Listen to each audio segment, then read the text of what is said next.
Thank you to David Brous. He's president of Brous Realty and the moderator for this morning. He is also chair of the LIC bid. And David was sharing with me that this breakfast is 18 years old and his daughter is 18 years old. So he has very fond memories of the growth of this program over the years. I also want to thank Patricia Dunphy, chair of the LIC partnership, along with all of our board members. And if our board members could just raise your hand to be acknowledged. Thank you for all your work. And thank you also to our sponsors. You provide essential support for this event, and please visit our premier and our platinum sponsors, and their tables are in the back of the room. And you can also identify all the sponsors here today by the yellow bar on their name tag. Thank you to our event partners, Lady M Confections and Little Chef Little Cafe for the breakfast, which is very delicious. And if you haven't had a chance, please grab some breakfast in the lobby. And thank you to RDS Delivery Service for logistics support, Gala Productions for AV, and Schnepp's Media and Biz Now for helping us get the word out as our media partners. Thank you to Ravi Patel, owner of the Ravel Hotel, for hosting us. And I actually stayed here last night, and it was a really great hotel. So if you're ever looking for a hotel in Long Island City, it's good to know. Thank you to Chelsea and the entire Ravel staff. We're thrilled to be back at the beautiful ballroom again this year. Thank you to Silver Cup Studios, Alan Suna and his team for allowing us to use their parking lot this morning, which is very important. And finally, thank you to our members. Your support gives our work resources and purpose. And for anyone who's not a member, please consider joining today, and we'll credit the difference in your real estate breakfast ticket. So, a very good deal. And before our program begins, I do want to encourage all of you to visit our LIC snapshot. So it's linked via a QR code on the top of your program. And thank you to Charles Yu, the partnership's VP of Economic Development, who put the snapshot together. If you visit our snapshot, you'll learn just about how vibrant Long Island City is. Did you know that LIC's population grew 5 times faster than the growth for New York City? And did you know that jobs in LIC grew twice as fast as the rest of New York City? Well, now you know. And those statistics are part of the reason why our keynote speaker is here today, because as the fastest growing in those mixed-use neighborhood, Long Island City is so important to New York City's economy and to this administration. And it's my pleasure to now introduce Dan Garodnick, Director of New York City Department of City Planning and Chair of the City Planning Commission. As the former chair of the City Council's Planning and Economic Development Committees and member of the Land Use Committee, Dan is really the perfect person to lead us during this critical juncture. And on a personal note, I've had the pleasure of working with Dan when he was a council member during his tenure at City Council, and we go way back. And I always found him to be very pragmatic and really a pleasure to work with, always open-minded and solution-oriented. So we're excited to hear more about DCP's plans for our city and for Long Island City. So please join me in welcoming Dan Garodnick. Long Island City's mixed-use prominence will continue to lead New York City toward an even better tomorrow. Long Island City today has about 70,000 private sector jobs. If you include government jobs, that number goes up to 85,000. That is nearly 10,000 more private sector employees than a decade ago, and includes a 43% increase in local services like restaurants and neighborhood shops, and a 37% increase in office jobs. By comparison, as Laura noted at the top, the office job market in New York City grew by 18%. While the pandemic transformed the way people work, the diverse jobs and businesses in Long Island City support your resiliency and your continued growth today and tomorrow. We've also seen a number of as-of-right development projects. This includes about 20,000 new homes constructed in the last decade, contributing to a tripling of the local population. And this growth, you should know, outpaced any other New York City neighborhood. We have the recently constructed 1.2 million square foot Jack's commercial office tower, which has recently, okay, give it a hand, why not? Which has recently been leasing space at a rapid clip. And we have several historic loft buildings being retrofitted for reuse. One of these projects, known as InnoLabs, is the retrofit and enlargement of an existing loft building that has created 267,000 square feet of space for life science tenants.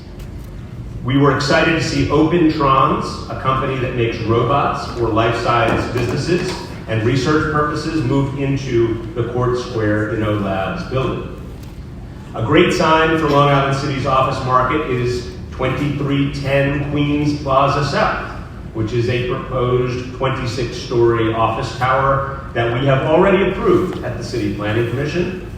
And if approved by the City Council, this is currently pending, promises to bring 1,500 jobs, community space, and a publicly accessible rooftop to that new building.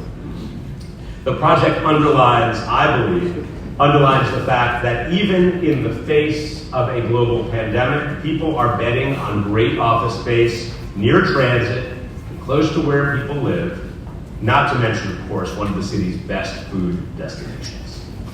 Some people forget, although I know that nobody in this room forgets, that Long Island City is a 5-minute train ride from Grand Central Terminal and easily accessible to the local and regional diversity of workforce talent that continually remakes our city as a global center of the arts, business, cuisine, and finance. That, of course, is why it was so disappointing to see the 2019 Amazon New York City H2Q proposal fall apart. But we know that Long Island City is a neighborhood of opportunities, and that keeps us all optimistic as we look to the future.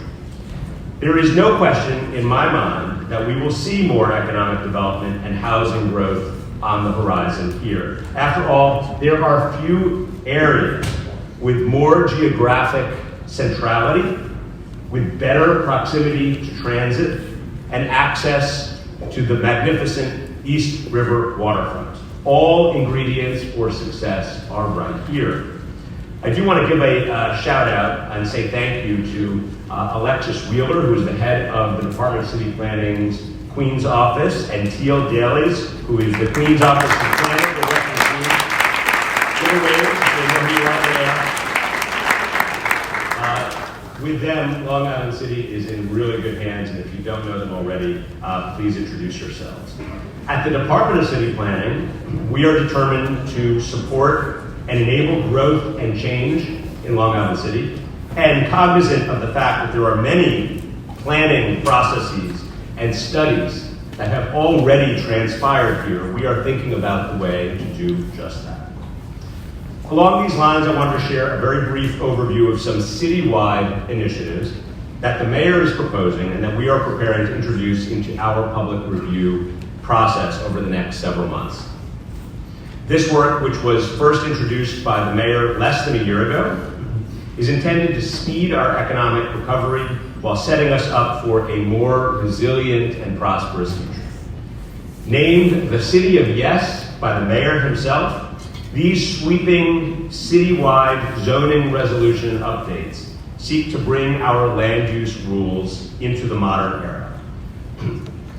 Proposing zoning changes, as you all know, at any level is complicated. The mayor is embarking on introducing 3 citywide text amendments to be able to enable growth, change, and resiliency. And I want to talk to you about each of those very briefly today. The first is energy efficiency via decarbonization, which of course is closely tied to our near and long-term climate change goals and our future economic success. Many of you know that 70% of New York City's fossil fuel emissions come from our 1 million buildings, and that 90% of buildings that will exist in the year 2050 have already been built. That means we need to make sure that new buildings and existing buildings are as efficient and green as we can make them. The City of Yes for Carbon Neutrality, which is being introduced into public review this coming Monday at the City Planning Commission, will, for example, allow 50,000 older buildings home to 1 million New York families and individuals to install energy-efficient cladding without running into zoning barriers. The Earth Day-inspired text will allow solar panels to be installed across rooftops and over 8,500 acres of parking lots in New York. It will allow electric vehicle charging stations to be built in communities across New York City. If adopted, City of Yes for Carbon Neutrality will offer significant benefits. First among them is cleaner air to breathe. It will also deliver energy cost savings to residents and businesses. And the process of decarbonizing buildings and businesses, vehicles, which is being compared to the shift from analog to digital, will itself create new businesses and jobs, including here in Long Island City. Equally as central to business and job development is our second proposal, City of Yes for Economic Opportunity. This second zoning text amendment, which is set to enter public review this fall, so a number of months from now, will lift barriers, large and small, for businesses that are seeking to start new, to relocate, and to expand. And if adopted, this proposal will create the largest expansion of space available for small-scale production in more than 60 years. Consider this. A bike shop wants to open on Vernon Boulevard. They can do bike sales, but under our current zoning rules, they can't rent or repair the bikes that they sell.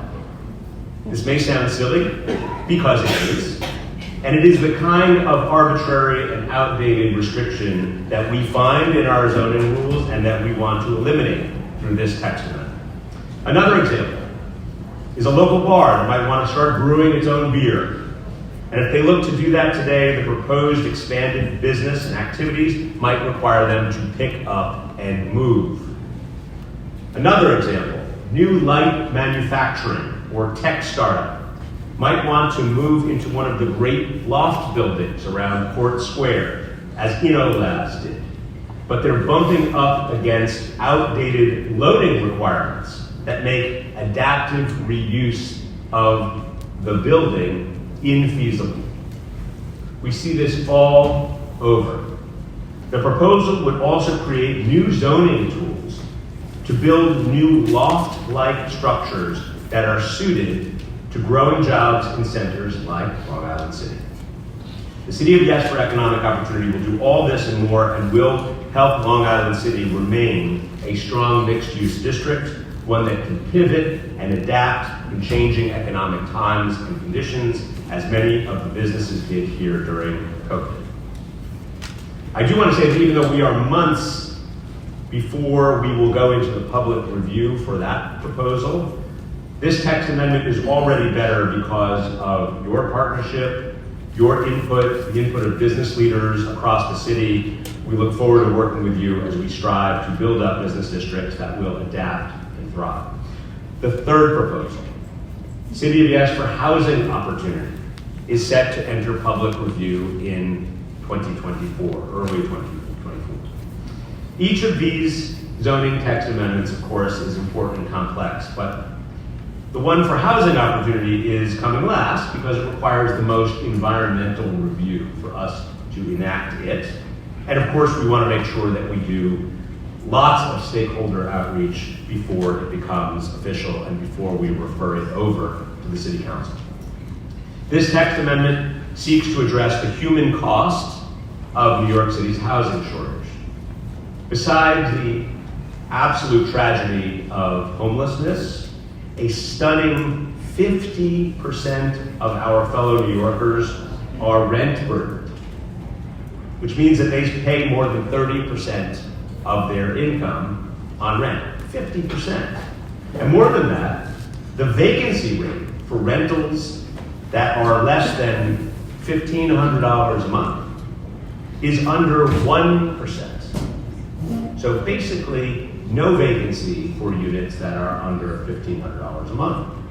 And it is untenable, and unless we build more housing, including, of course, income-restricted housing, we're not going to improve the situation on the ground. So this proposal would help us bring significant new housing options for a diverse workforce and more stable communities for families to grow. The text amendment is built off the idea that when all neighborhoods do their part, all neighborhoods, no individual community faces jarring changes. Ultimately, it is designed to help us move toward the mayor's goal of 500,000 new homes in 10 years. Examples of how we will do that. In higher density areas, we want to introduce density bonuses, for example, for buildings that are providing affordable units, as we already do today for senior affordable housing. We also want to allow more small units and shared units so that more young people and seniors can live alone and close to work. We will explore our strict parking minimums, which frequently are becoming an impediment to housing creation. And we will enable the missing middle of housing, 3 to 4 story buildings on wide streets near transit throughout the entire city. As most of you likely know, we are working very closely right now with the governor's office and the state legislature to help us increase housing capacity across the city. And this, of course, includes asking the state to lift the 12 FAR cap, which, if you're not familiar with, is an arbitrary limitation on residential development in New York City. The state says you can't do anything more than 12 FAR if it is residential. We, of course, have no such cap for commercial. No state limitation on commercial development. Residential, there is an arbitrary cap at the number 12. That should be lifted. We in New York City can well handle our own zoning determinations. The state does not need to do that for us. We also want to re-up the state's now expired 421A tax incentive for the construction of multifamily apartment buildings. And we are pushing for a tax incentive for office to residential conversions, which would create more housing while also supporting business districts by repurposing underutilized space and creating affordable housing in the process of those office conversions, which today there is no incentive for anybody to do. So, as you can tell, we have a lot of work to do. And as we emerge from COVID, we realized that we have set some very big goals at a very difficult moment. We are guided here by the principle that we want to enable businesses to grow and flourish in New York City, and we want government to enable, not interfere with, your success. We want to be your partners in this journey. I do want to thank you all so much for your hospitality this morning and for your service to the city and to this community. Laura, congratulations to you again. We're all very lucky to have her in this role, and to all of you, I look forward to our continued collaboration. Thank you very much.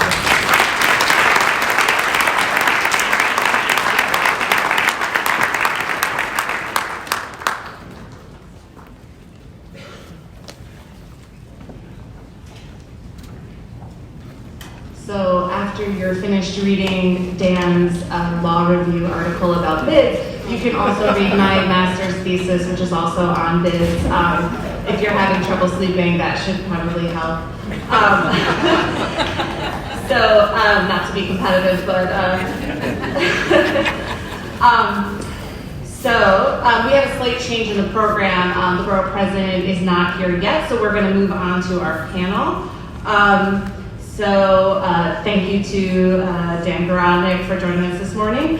And we have a fantastic panel for you today, highlighting some of the innovative companies and projects that are shaping LIC, and expertise about what is needed to ensure we remain well-positioned, especially in the current economic climate.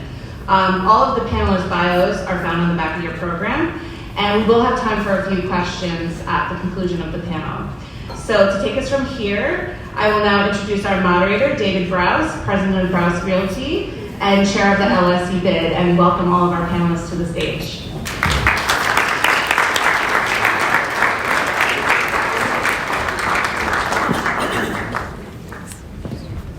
So we can have some.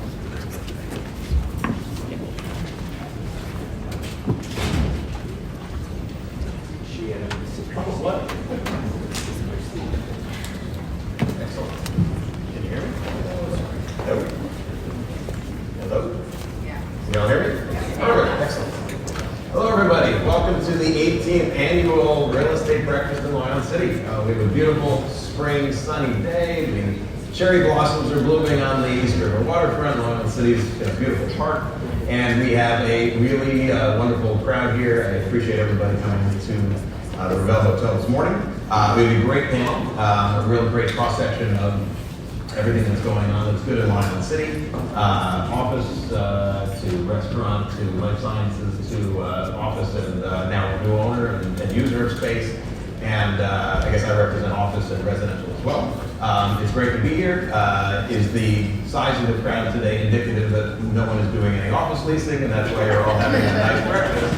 Is it because you all want to network because we've been at home too long, an in-person event is wonderful?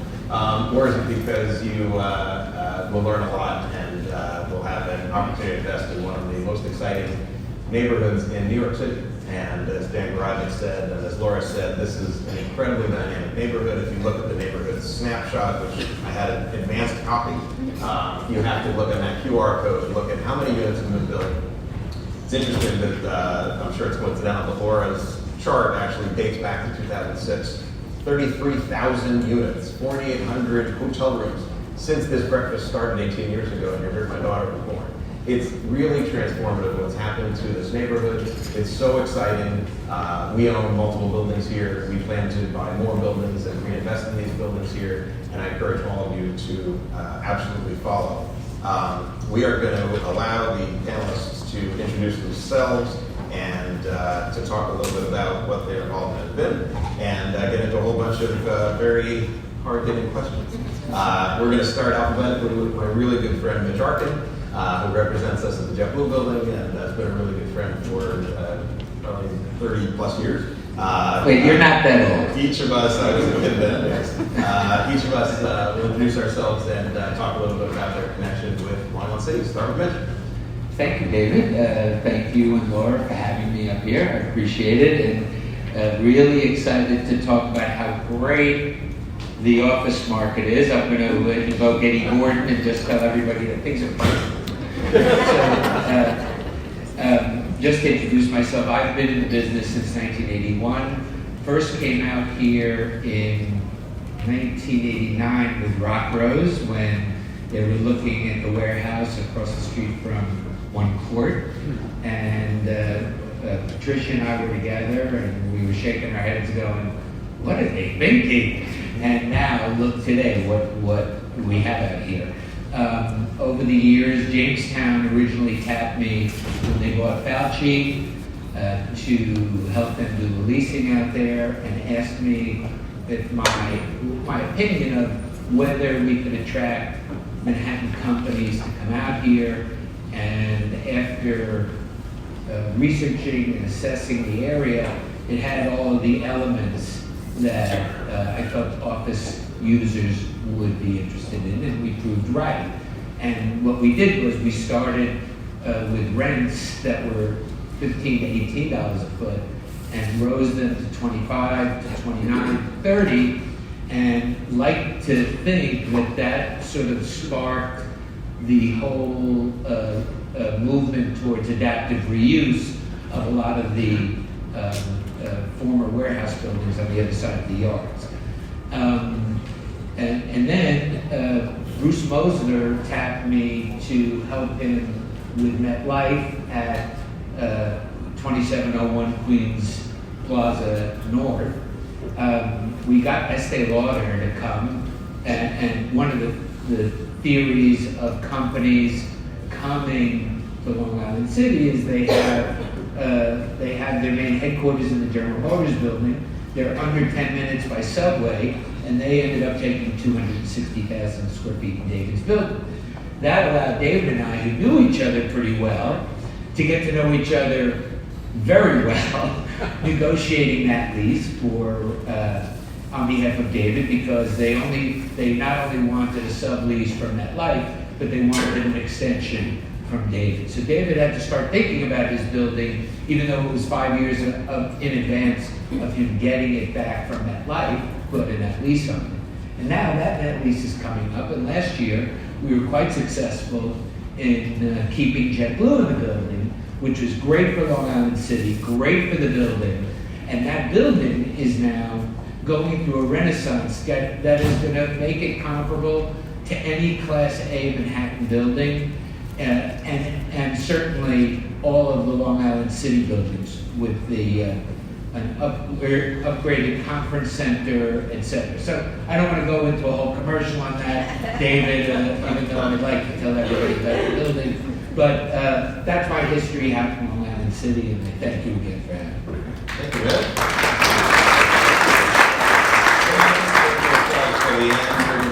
Mitch, a very large day. Lee, you've been to Saps, you've been to She. He's got so many amazing restaurant opportunities in Long Island City on Court Square and as well as on the waterfront. She, you want to tell us a little bit about your history in Long Island City and what to expect next? Yes, so hello everyone. Very happy to be here. At first, I was a little hesitant about being on this panel. And then I heard Mitch was going to be on it. And this guy, we go back longer than I care to remember. But yeah, he makes me a lot more comfortable being up here. And you know, Laura had talked about the bid being 18 years old. You know, that number is very significant because it was right around that time when Patricia came up to me and my brother Skinny and told us, hey boys, we have something going on the LIC waterfront. You know, will you guys want to be involved and come with us? And of course, you know, I didn't know much about it at the time. And, you know, I would have family, friends all saying that may not be such a good idea because what's happening there? So, you know, it's a good thing I'm stubborn and I don't like taking, you know, other people's opinions. And, you know, a few years later, my businesses are here. You know, I met my lovely wife here. I live here. We have 2 beautiful children, and I don't know if I could be anywhere else but here, right? So, you know, it's just great. You know, and it's just growing so vastly. And as they said, you know, if you build it, they will come.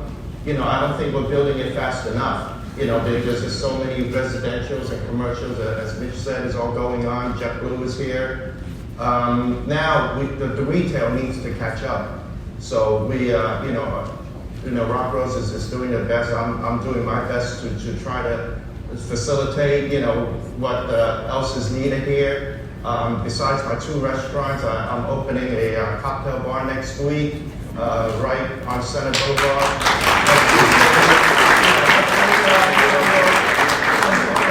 I think it's going to be fun. We'll also have a cafe.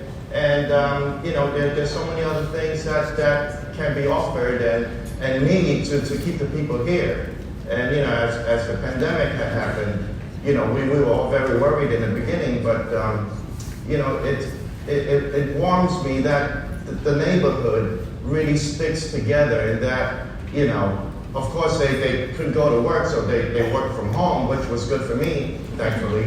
And being on Center Boulevard, we had the outdoor space that, thankfully, you know, the city was good enough to let us have the outdoor dining, and you know, we were able to get through it. You know, thank goodness now we're on the other side, hopefully. But it was tough, and it made us really dig down and see who we are and how we can all just get together and help each other. And I think that's, you know, Long Island City, like a lot of people don't see that. They just see buildings, but it's a neighborhood. You know, we're a tribe. And I'm just glad to be a part of it. And we're hoping to grow more. So thank you.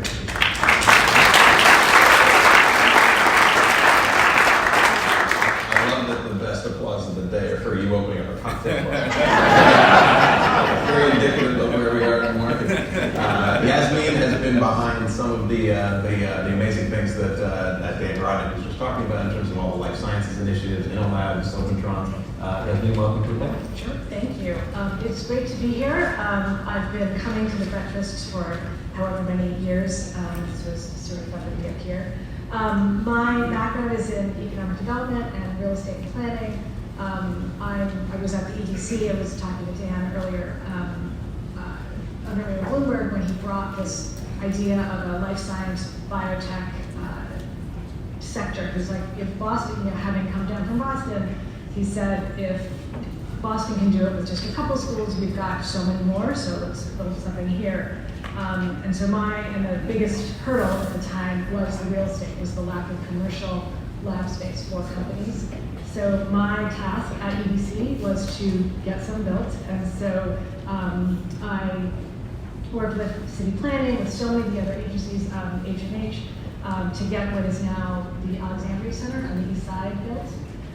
So those are 2 towers there. I went on to help found the New York Genome Center, which is in New York, which is a nonprofit research organization doing genomic sequencing. And then what I loved doing for the Genome Center, my job was to find the site, put the design and the build team together, furnishing sort of soup to nuts. And I loved working with these scientists. As we were growing the center, I got to work with these scientists and talk to them about what they wanted their lab to be. And they were so inspired that they were changing the world, right? And I'm just sort of buying them their chairs. So I figured when I left there, when everyone was in those chairs, I would try my hand at consulting.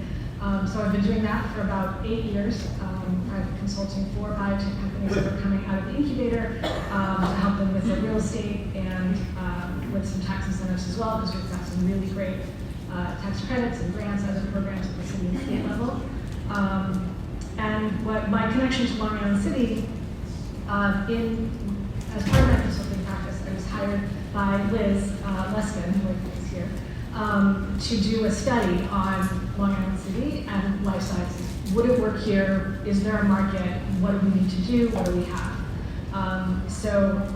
Having grown up in Great Neck and having always worked in Manhattan, I really didn't know what I was sort of flying over every time I took the train. So I came into it really not having an opinion as to whether or not biotech would work.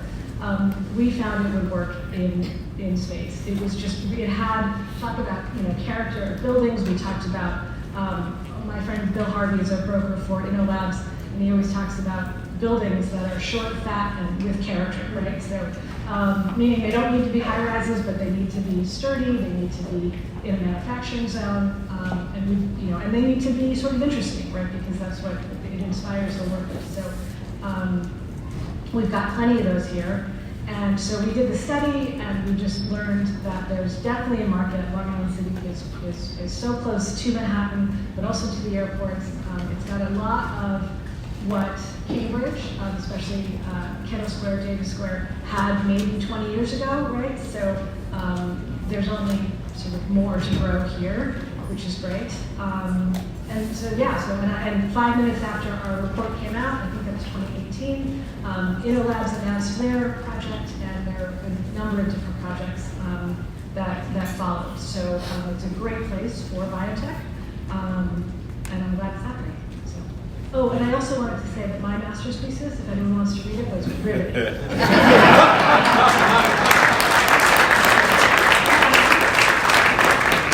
I look forward to reading all of your theses. Our newest entrant into the Long Island City real estate scene is Patrick Pryor from Sotheby's, and we are super happy that he's joined the panel and that Sotheby's has come to Long Island City. Patrick? Yeah, so I'm obviously new to Long Island City, and I thank Laura for inviting me to be on the panel to participate. I was also very new to Sotheby's. I started at Sotheby's on March 16th, 2020. I don't know if anyone knows the significance of that. So I worked in the office for one day. And I get to meet my staff. I really not get to meet anybody except my boss. And then the world shut down. But during that time period, my boss came to me and he said, one of our biggest challenges is we have 90,000 square feet of storage space in our building at 1334 York Avenue. And as all being real estate professionals, I think everyone could agree that having 90,000 square feet of space in the Upper East Side of Manhattan probably is not the best use of that space. So he tasked me to begin looking for a place where we could do art storage that was more economically advantaged to us. And also, in our building, it had kind of grown over the years where we did processing.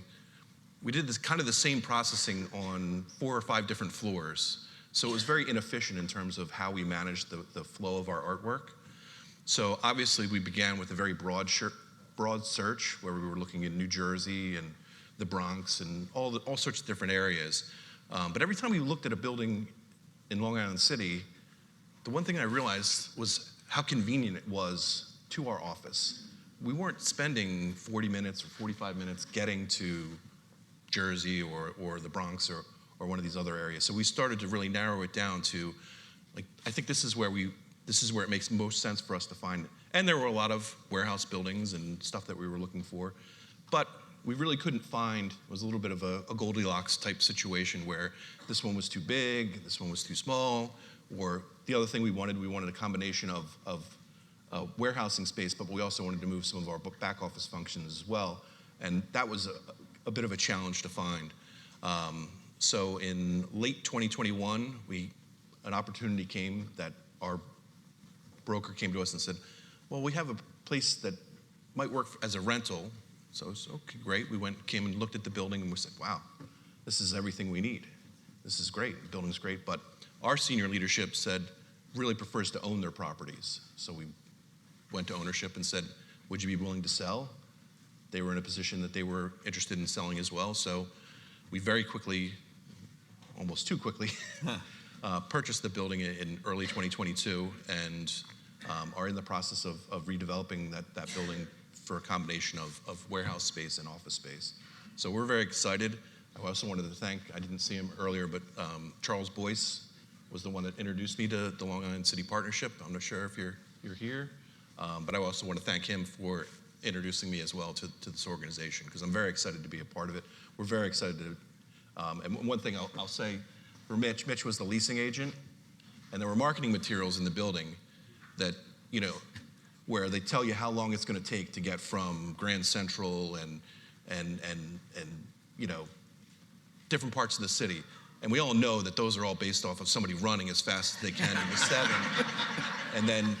But I actually will say, Mitch, you were I went to all those different places, Grand Central, Penn Station, and you were actually pretty spot on. I was actually very impressed that your numbers were right on. So I appreciate that, because I use those to convince folks in my organization about how great of a spot this was from a commuting perspective. Well, when we Googled it, we used a horse. Yes. I thought you must have, but So that was our timing. Perfect. But, so thank you. Thank you, Patrick. Mitch is a very fast runner.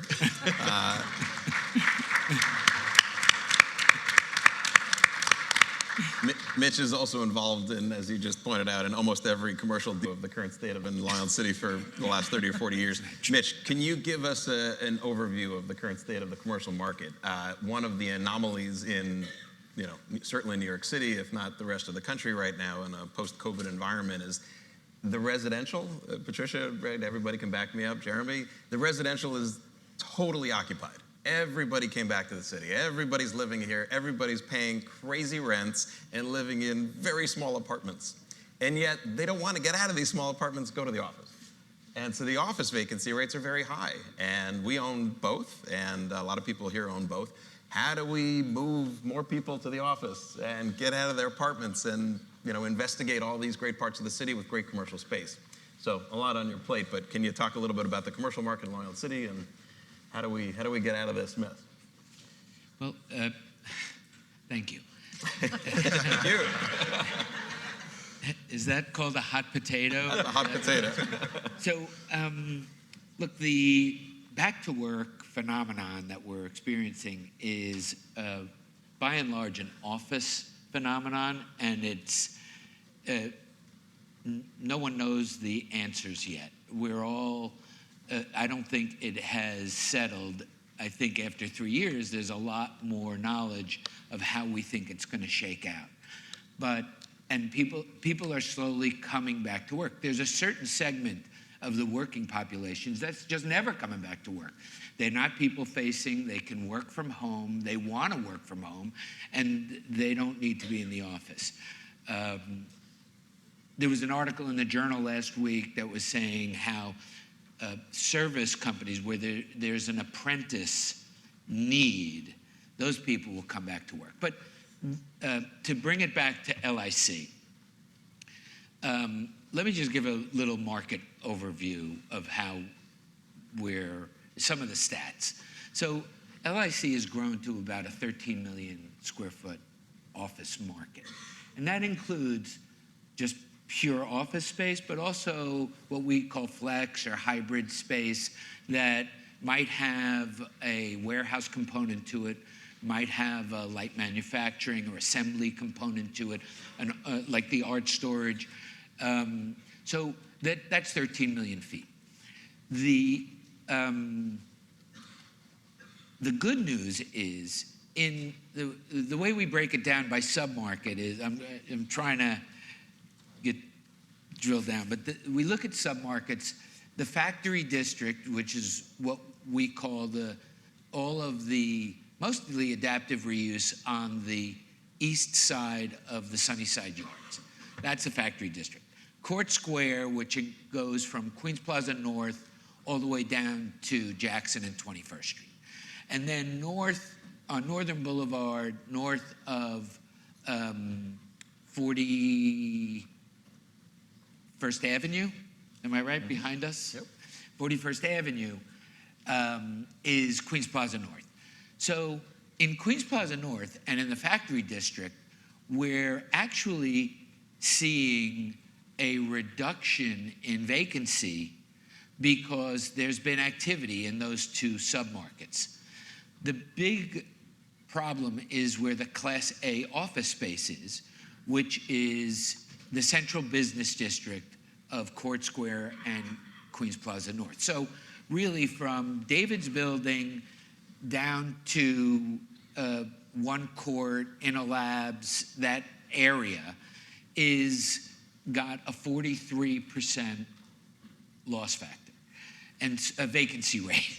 And so the challenge is finding office tenants that want to come to Long Island City.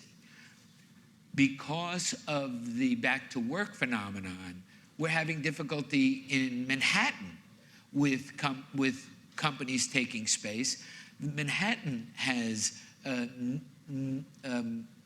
22 million square feet of sublease space and 90 million square feet of space on the market. So Manhattan is in a difficult position, and that's affecting everywhere that is attached to Manhattan. And Long Island City is very much attached to Midtown.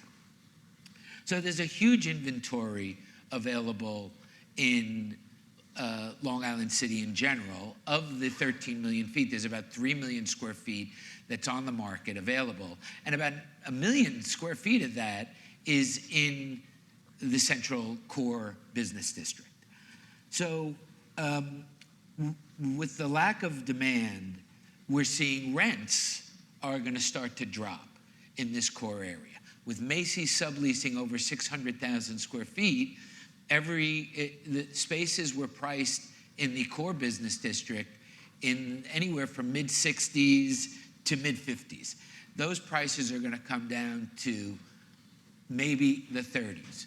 And that's what we had seen on the other side of the Sunnyside Yards, in the factory district, in the 30s. So if a company says, so I can rent space at One Court for $42 a square foot, and I can get space at Fauci for $37 a foot, where am I going to go?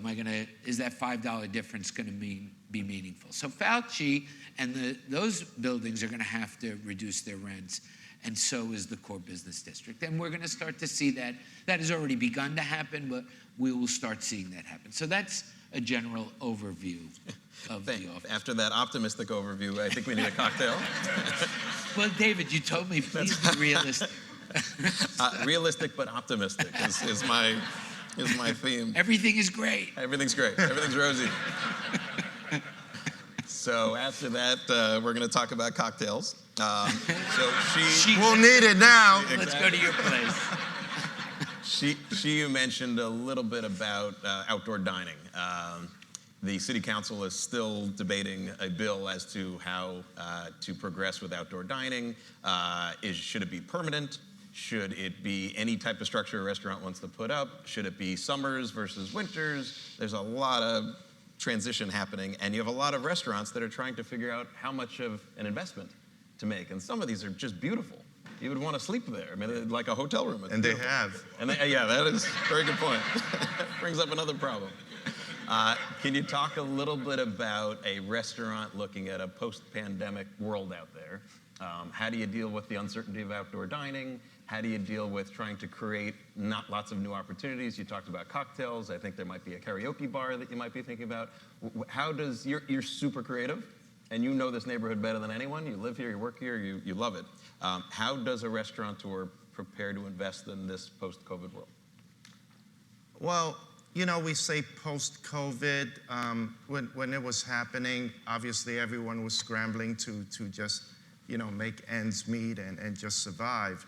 But now, you know, we say post-COVID, people just want to go out. They're sick and tired of being locked up at home. You know, they really need to interact with people, to meet friends and family. And you know, luckily for us, they're really just putting COVID in the rear view and moving on with life. And listen, we need to enjoy life and we need to interact. And that's human nature. We're not meant to be bottled up. So luckily for my sector, you know, people are starting to come out, especially now, spring, summer coming. We're very excited as what's going to happen, especially here in Long Island City with the growth and just the amount of people that we expect, you know, to see. And being on the waterfront, there's so many visitors coming. You know, and the outdoor dinings, you know, when people have it and have access to it, they love it. It's just, you know, really a breath of fresh air. You know, what we do worry about are that concerns a lot of us are these food trucks. You know, I get that they serve a purpose, but they kind of, you know, get in the way of people who have to build their brick and mortars, who have to pay rent, you know, utility, taxes, just everything, employees, and they can just come, you know, during the busy hours and then leave. It's tough. So I'm hoping that, you know, we can work together to you know, work something out where it's beneficial for everyone. Now, with all these trucks at the waterfront, I don't know if you guys know, it's a zoo, and it's unsightly, and you know, it's obviously not good for the people who have businesses there. But you know, if there's a way we can, you know, regulate it, you know, I don't know, place them out of the park exactly where they are, it would make it that much better for everyone, I would think. But we're very excited to see what's coming ahead. Good, thank you.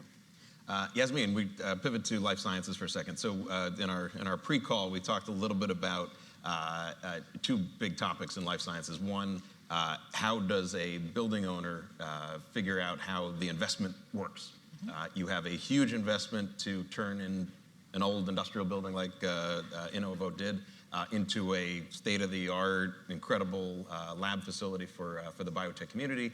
And yet the biotech companies coming in have a very limited amount of time where, you know, I've got a 3-year lease that I can commit to, and either this product is going to get approved by the FDA or it's not. How do you balance, as an owner, how do you balance all the competing interests about how much capital I want to devote to this and how long these drug companies have in terms of interest in leasing space? Yeah. Well, it's not for the faint of heart. I think, I know Ed Jerem from King Street is here, and he was the one who sort of helped launch the InnoLabs project. I think there's a lot of, there is a lot of risk, there's no question, because the extent of the infrastructure it's very, very expensive, it's very complicated. So certainly one thing is that you want to have a really, really smart team behind you. I think that certainly during the pandemic, the number of people that called me and said, oh, I have a building, you know, how about life sciences? I remember someone, with all due respect, he had a a building by the Outer Bridge Crossing on Staten Island, and it was supposed to be a Holiday Inn. That didn't work, so he wanted to. So, it's not any building that can be turned into life sciences, but you do need a really, really smart team, designers, planners, builders that really know what they're doing. I think that's one element. But in terms of the risk for these life science companies, that's one of the reasons this market has taken a long time to take off. I think the companies need, again, very expensive infrastructure that's also costly to run. They don't know if they're, certainly the startups especially, they don't know if they're gonna be there in 2 years or 5, let alone, a 10, 15-year lease. So it's a lot to think about. I think what certainly the city and the state with their incentives can help with some of that risk. There's, again, grants and tax credits to help lessen that cost. The IDA in the city has been really helpful with a few of the buildings, including InnoLabs, to help defray some costs. And I think you just have to sort of make the decision and commit to it, right? Understand that there is a really, really big risk. Luckily, what we've got here is folks like King Street Properties, like Alexandria, like Longfellow, who've come down from other established markets and really know what they're doing. I think, again, I'm never going to say that there shouldn't be new entrants. There always should be. But you have to really either know what you're doing or have people behind you that know what they're doing in order to be able to balance it. You need a strong stomach. So, Patrick, we're very excited that Sotheby's chose Long Island City. It sounded like you had a pretty wide geography to choose from for this location. So, dig a little deeper into why Long Island City. But, don't sugarcoat it for us. What is Sotheby's looking for that you're not finding in Long Island City right now? What can we do to encourage more of your employees to come to this location? And then tell us a little bit about how many employees actually you're talking about bringing to the building, and what are those employees actually doing here? Sure. So I'll answer the first question as to why. Good. I already talked a little bit about the convenience of getting in from Manhattan or from even the other areas throughout the city. But the other thing that really kind of sealed the deal for me, at least, as I was standing on the 9th floor, we have these atriums are on every other floor in our building, and I looked down and I saw UPS was right across the street, and I looked down and I saw FedEx was one block up, and I saw that Lyft's headquarters was in between the two, and I said to myself, because basically a lot of what Sotheby's is we're a logistics company, and the fact that we had that those companies, which are very much logistics companies, had decided to be in Long Island City, it really kind of sealed the deal for me that this was the right spot for us. If they were there and it made sense for them to be there in order to run their business, that was just another plus. Plus, we do a lot of business with both those companies. Right. So it really made a lot of sense for us to do that. In terms of the second part of your question, ultimately, we would like to have between 250 and 300 folks in our building. Obviously, the first 2 floors are going to be mainly warehouse space and processing space. So there's not a huge number of employees there, but eventually we're going to be moving some of our back office functions into the building as well, so such as HR, legal, my staff, and we've brought a lot of folks to the building, a lot of our different leadership into the building. Everyone's always super impressed with the location. But I think one of the challenges, which is the other part of the question that you asked, is, we're kind of on a little bit of the bleeding edge of there's not a lot of, we have a Starbucks in walking distance, and we do have food trucks, sorry to say. In the right areas. Yeah, but I think not having a lot of retail around us is probably going to be the most difficult sell for our employees to be in the area. Because obviously if you're in Manhattan, you know that you can drop off your dry cleaning right down the street, you can do all your errands, there's a CVS on every other corner. So that's probably the biggest challenge. But I mean, I've walked to Court Square and it's 10 minutes, so it's not a crazy walk. And obviously with Uber Eats and all these other, we can get food to the building and those things. But I do think that it makes a difference to have some of that retail kind of around your location, and that's kind of my hope, is that we could kind of build up that more in our area and make it a lot more attractive for office folks and to be in the area. Sure. So retailers that are here, come Yes. to near Sotheby's.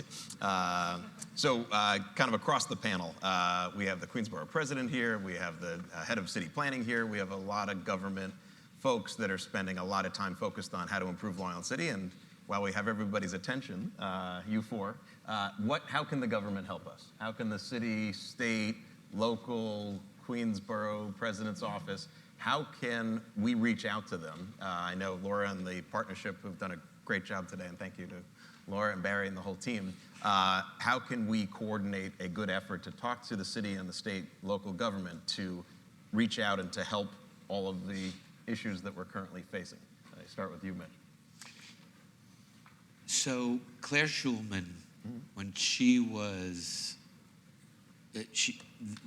the rezoning of Court Square was a game changer.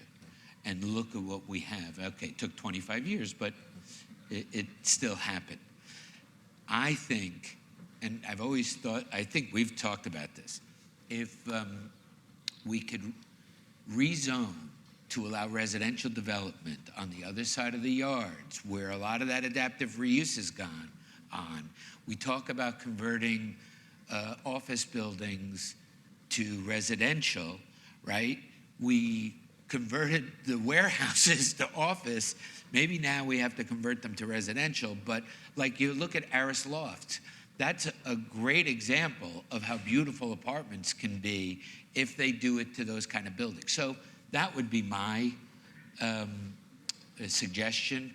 Let's examine some boundaries over on, 47th Avenue, 48th Avenue, and figure out how we can get some residential development there. Nice. What can the government do to help you out? I think people love the outdoor dining, and if there's a way we can keep it going forward, I think, not just the restaurateurs, the consumers, we would all appreciate it. And another thing, I'm trying to do a block party, so let me know who to reach out to for that. We'll have dunk tanks and everything. It'll be fun. Great. Yasmin, you talked a little bit about the life sciences tax incentives that are available in Long Island City. How can the government help us in making a better neighborhood for that? Yeah, I think I was thinking about residential conversions, and I because I'm not in that market, I feel like it's a really, really good idea, everything I've read, so I'm glad you said that. I think, and Long Island City prides itself on being mixed use, right? So I'm thinking about what you said about people coming to your office, like if that's a residential, Yep. if there's more residential around it, there's less Yep. walk, you know what I mean? So that was one thought I had. But in terms of the life sciences, I think the zoning is fine, that all works fine. I honestly think that more capital would be really helpful. I think, again, there is a state program for grants. I think I'd love a city program for grants or other types of cash that could help both the developers and also, I think even more so, the tenants to react. There's a couple programs that are existing but not really active. But just help lower that cost of occupancy, either on the supply or the demand side, would do a lot. Good, thank you. Patrick? Yeah, mine's going to sound somewhat trivial. But one of the things that we struggle with, we have this beautiful courtyard outside of our building, and there's constant trash that gets swirled in, and one of the things I noticed is there's not very many trash cans, like public ones, along the route, from our building to the 7 train, there's none. And going further back down into, I've seen very little. So, I know it sounds silly, but I think if you have trash cans, then people throw things away. People aren't throwing it on the ground because they want to. It's because I think that there's a lack of those services, and I think that would really help. And I think I've spoken to Laura about it in terms of, boosting that up. But I know it sounds like a small thing, but I mean, Not small. As the chairman of the bid, one of the things that you all should know is that the bid is expanding, and Patrick's building is in the new bid expansion area. So when it comes to you and you're asked to sign a petition or vote community board or vote in the public process, this is exactly what a bid can do. Yep. And Queensborough President's Office is going to be super helpful, but there are things that a bid can do and be more nimble and fun much quicker than the city government. So vote positive for bid expansion. yep. So thank you. David, Yes, Mitch. I have one more suggestion. Uh-oh, Since yes. we have public officials here. Just put a little seed in your brain. And I know that a lot of owners would appreciate this. So we have REAP, right? REAP is a great program to attract companies from out of state or out of borough to the boroughs, right? But the big problem we have is a company that's here that wants to stay. They don't get those same benefits. Now, maybe they took advantage of the first round of benefits. So I know there's something that we can figure out for them and for not-for-profits. So not-for-profits, well, I had a not-for-profit that I represented. They stayed in Manhattan because we did a leasehold condo at another building. But if we could have come to LIC and done a lease with some sort of benefits for them, because they don't get REAP benefits at all. Right. So that was my second suggestion. That's a good point. You have a lot of companies that are here, and they're actually being incentivized to leave here to go to a different part of the city or out of the city entirely, because REAP doesn't keep you here. It just brings you here to begin with. So, interesting point. Thank you, Mitch. So we have a couple of minutes for Q&A before the Queensborough president is able to talk to us about what's going on. Do we have any questions from the audience? Really good questions. John Warewise. First, thank you, David and Patricia and Laura, for just a great job. Thank you very much.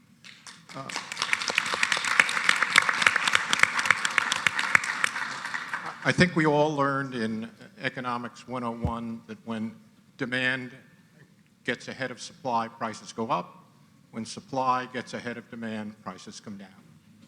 One of the great problems, and I know our borough president has been very helpful in this, is the preference for city council people to basically kill projects in their own district, even though those projects citywide would be extraordinarily helpful in solving the big problem. So I just don't know what can happen. I think, again, our borough president has been helpful in supporting projects, even if they're not supported by the local city council woman or man. And I just wonder if we could put more light on the destructive activity of the not in my backyard city council people in preventing otherwise very positive things for the city of New York, just because some very vocal group in that local neighborhood is opposed to it. It's a great question, John. I don't know that anyone else wants to attack that one. It's a hot potato in Mitch's parlance. I would just say that, no one person on city council should hold up an entire neighborhood improvement. And I think as you're seeing maybe the end of NIMBYism and the more understanding that we need more housing in the city, that you're going to now have more city councilmen and Queensborough president super supportive of these kind of developments, stand up to that and say, you can't just think about it one street at a time. You have to think about the overall effect on the neighborhood, the homelessness crisis, the mental health crisis that are in the city post-COVID, most notably. We need to do a better job of working together to get these types of developments built. One more question. Anyone? I think, go ahead, please. Yeah. Edjo Wheeler, Culture Lab. I want to ask basically everyone in the room, is arts, culture, and nonprofits an important part of Long Island City? It's not a question that was asked, but after convenience and safety and affordability, why does anyone move into a neighborhood? And I think it's character. And I think as a group, we need to be able to support the nonprofits and arts organizations in the area, or we start to lose them. Secret Theater got pushed all the way out to Sunnyside. Local projects been in the area for 20 years. They're closing their doors because they can't pay $1,500 a month in rent. So we're very lucky. We have our space donated to us by Plaxall. We have tremendous support from groups like Boyce and TF Cornerstone. What I would like to ask the board is, how do you see supporting arts and culture? We're not getting the funding we need from the city at all. We get some funding, and it's greatly appreciated.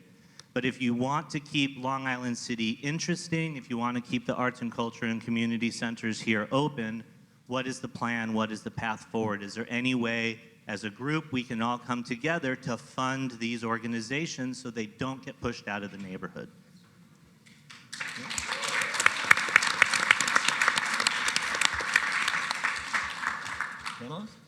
Yeah, I mean, I'll say that, we're not fully integrated into the Long Island City community, but one of our intentions, I mean, Sotheby's, obviously, we're an auction house. We're very much within the art world, but our intention is to support organizations around us from an art perspective. We're just not there yet, but once we are, I think we'll be able to support some organizations within Long Island City from an art perspective. Yeah, I personally think art's a huge factor of why people come to Long Island City. We built a building called The Forge on Purvis Street, right across the street from the Sculpture Center, which is one of your peer institutions, and we made a big effort to try to bring local artists that were appearing in Sculpture Center to actually come into The Forge and have a rotating bunch of exhibits of local artists. One of the reasons why people like Long Island City and have liked Long Island City for decades, way before a lot of everybody else got here, is because the arts community found it and did really interesting work here. Sculpture, dance, physical art, virtual art, everything. So I think it's a big part, and your point is noted. Next year we will have an arts participant on this panel, so thank you. All right, well, I want to say thank you to all of you. We are going to turn it back over to Laura. I want to thank Laura and the rest of the gang, and thank you, panel. I think the panel can go back down, and please wait for Laura. Yes, thank you to our panel. And also just a plug, on riffing off of Ed Joe's question, one of the things that came out of the summit when we had an arts and culture panel, this was back in November, was that we need to have better connections with the residential community and all of the arts and culture that we have here in Long Island City. So we are having an event on April 27th that will involve the arts and cultural institutions and the residential community and the real estate owners. So if you're interested in that, please let us know or let Sierra Brown know. And so I want to welcome someone who really needs no introduction, who is our Queensborough president. He was formerly a council member who was involved in the historic investments in affordable housing on our city, and now he's a tireless advocate for the world's borough, and also a tireless advocate for Long Island City, and I know he understands the importance of Long Island City to New York City's economy. So please join me in welcoming Donovan Richards.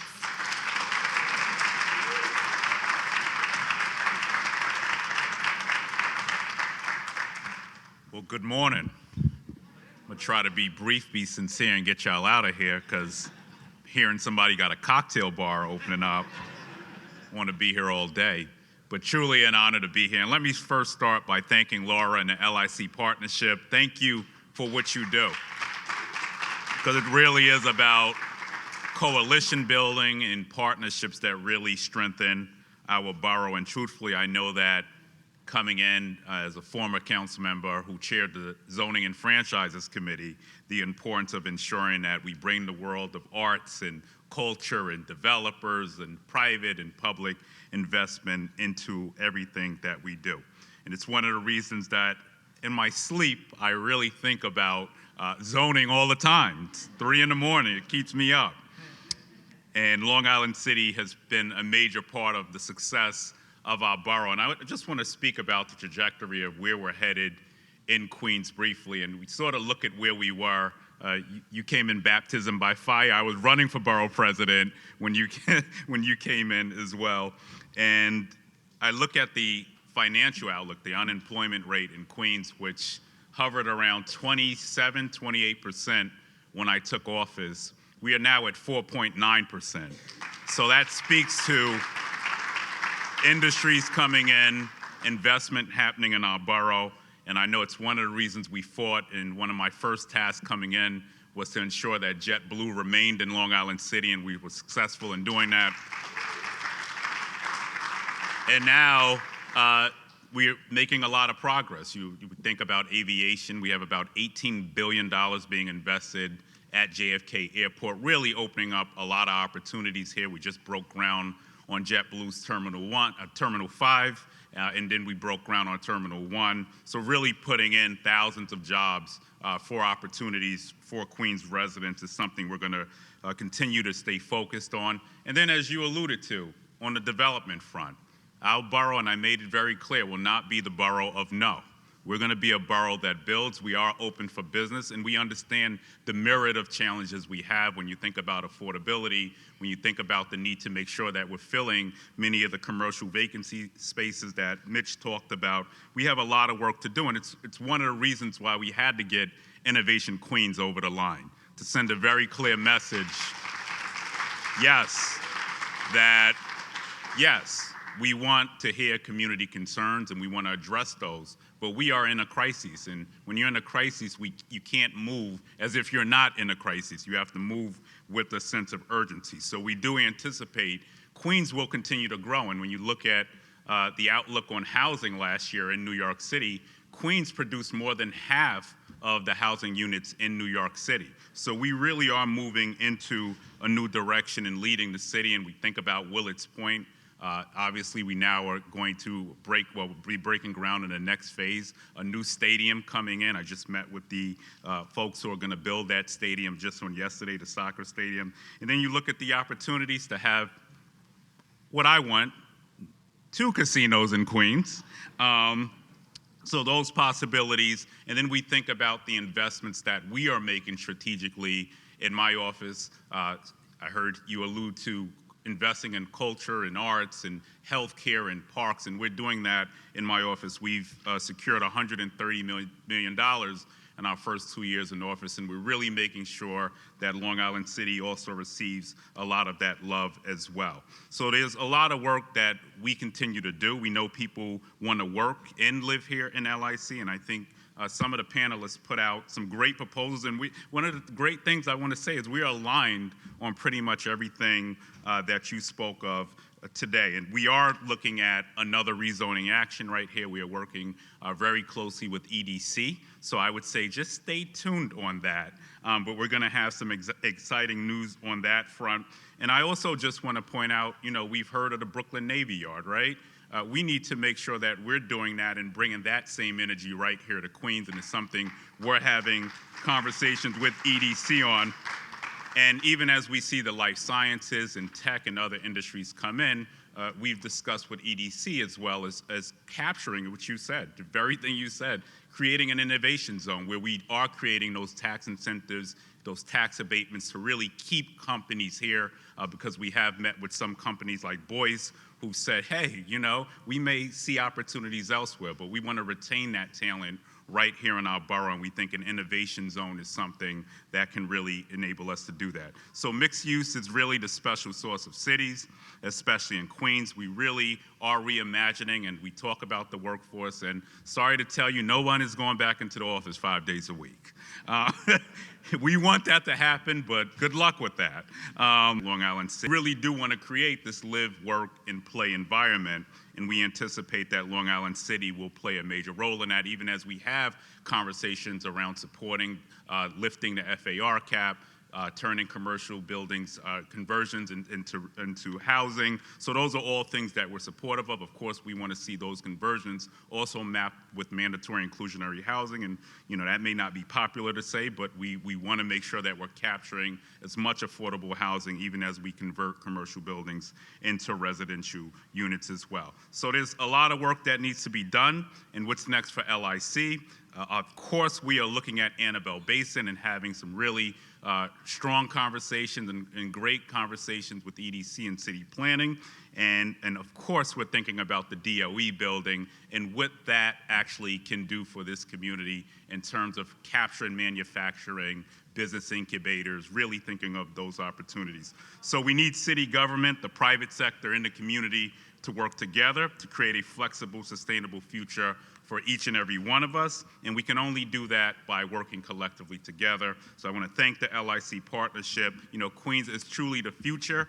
I am confident that we are going to lead the city into the future, and everybody is looking to where Queens is going as we move into the future. So thank you for having me. I look forward to the continued work together. God bless you all.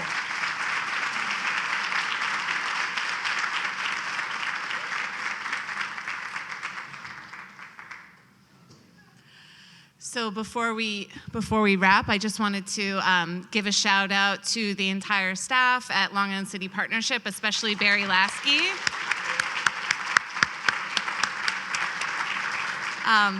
And I also wanted to plug our next big event, which is coming up Saturday, May 20th, and that's LIC Springs, where we close down 6 blocks on Vernon Boulevard, and we have a really fun time celebrating the community, so I hope to see you all there. And we have some time left over at the end of the program, so we welcome you all to have some more coffee and breakfast and some more networking, and thank you all so much for coming.